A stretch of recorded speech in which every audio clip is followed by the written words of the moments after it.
Hi, I'm Mike Johnson. I'm the Executive Director of the Tacoma Rescue Mission. And I want to talk to you today a little bit about why we do what we do the way we do it. I know a lot of people who care deeply about homelessness and homeless people. They want to make a difference, but they're not sure how. And what we've learned is that it's not just about what we do, it's the way we do it that really brings the transformation and the change. Here's what I mean.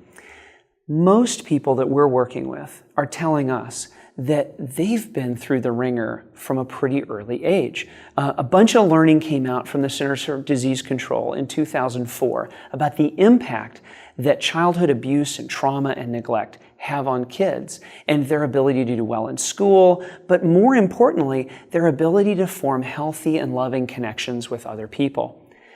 The folks that we're working with, they're reporting really high levels of childhood trauma and neglect and abuse.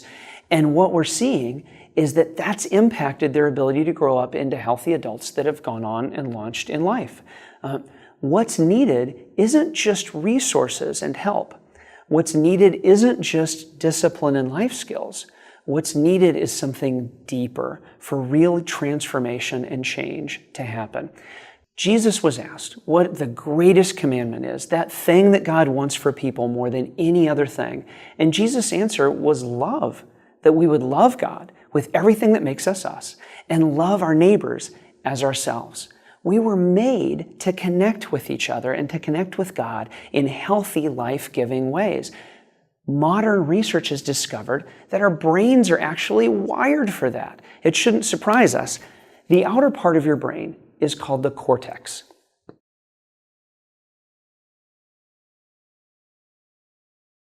It's where your learning and self-management functions happen. The inner part of our brains are called the limbic system.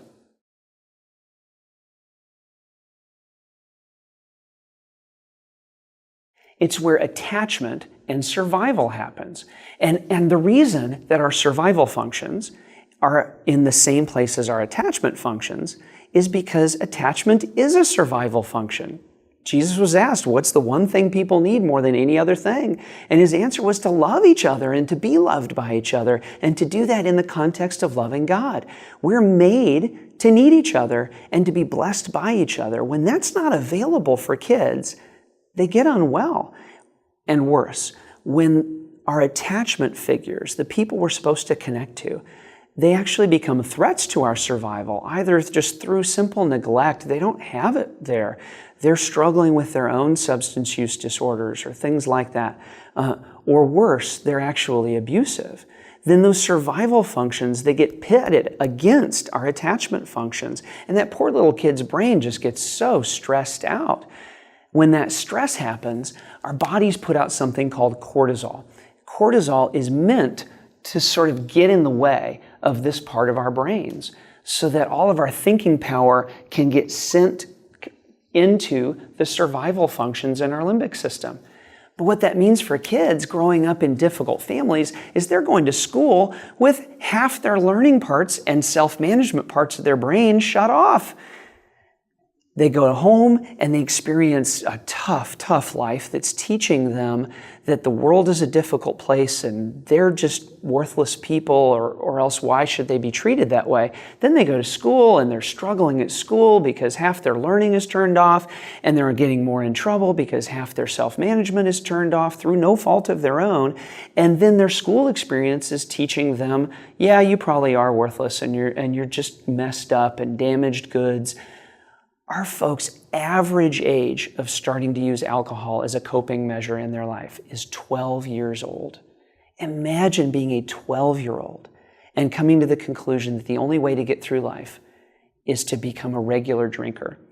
We know that adolescence is one of the 2 times in life where people are at most risk of suicide. We've come to believe at the Rescue Mission that the things that are now killing the people we're working with and trying to help were actually probably the things as 12-year-olds that might have kept them from killing themselves. So we're working with people who are regularly reporting to us very high levels of difficulty growing up. And what that means is that while there's help and resources that we need to provide,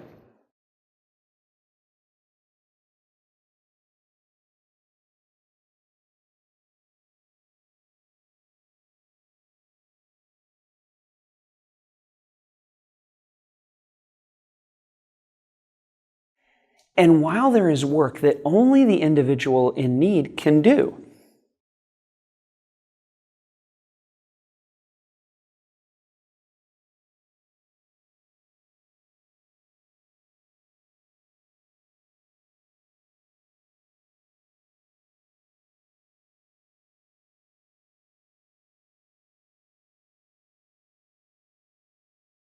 it's really not that simple, because there's this other stuff happening underneath all of these problems. People haven't become homeless simply out of a resource deficiency, and they haven't become homeless simply out of a lack of discipline or life skills. Most of the people we're working with have become homeless because they never had a chance in the first place. As kids, they didn't get the ability to develop the discipline and life skills that we would want all of our kids to develop. They never had an environment to do that in. They didn't have the ability to then go out into the world and develop their own capacity for resources. The good news is that that environment of healing and growth and change and attachment and love can be created now. And every week at the Rescue Mission, we see it work.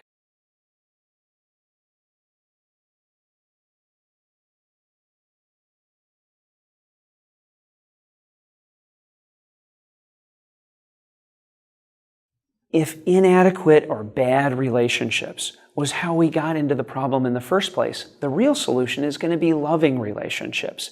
And in the context of loving relationships, people discover their self-worth, they learn how to attach, and they get to finally take those steps of development that every kid needs to be able to take, but our folks never had the chance.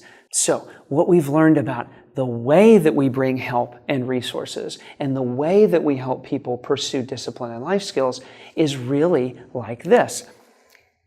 We want to bring help in a way that creates the opportunity for loving relationship. And then those loving relationships help us know how to bring help and resources in ways that are empowering and not just enabling. And we want to help people pursue discipline and life skills and overcome addictions in the context of loving relationships. And those loving relationships give us the access, the right to speak healing into those stories of abuse and neglect. In many ways, the help we bring and the programs we run, they're almost like the canvas, but the real painting is the loving relationships. That's where the change happens. Now, every painter needs a canvas. And at the Rescue Mission, we need to run programs and we need to bring people help. It's true. Those structures are necessary. You can't paint into air. But on their own, they're not where the transformation happens. They're what allows that beautiful masterpiece painting of loving relationships to occur. So the way that we bring all of our help is just as important, or maybe even more important, as the help itself. The way we pursue change is just as important or more important as the programs themselves. And this is where your partnership becomes so important. The Rescue Mission has the ability to provide the canvas, but together we can paint the painting. Together we can create a pathway for people to move from help to hope through healing. And that with you and your participation bringing loving relationships to the structures of the Rescue Mission, together we can actually make a difference in the individual life or family of people struggling with homelessness, and then overall in the health of our community. Together, we can bring help, hope, and healing.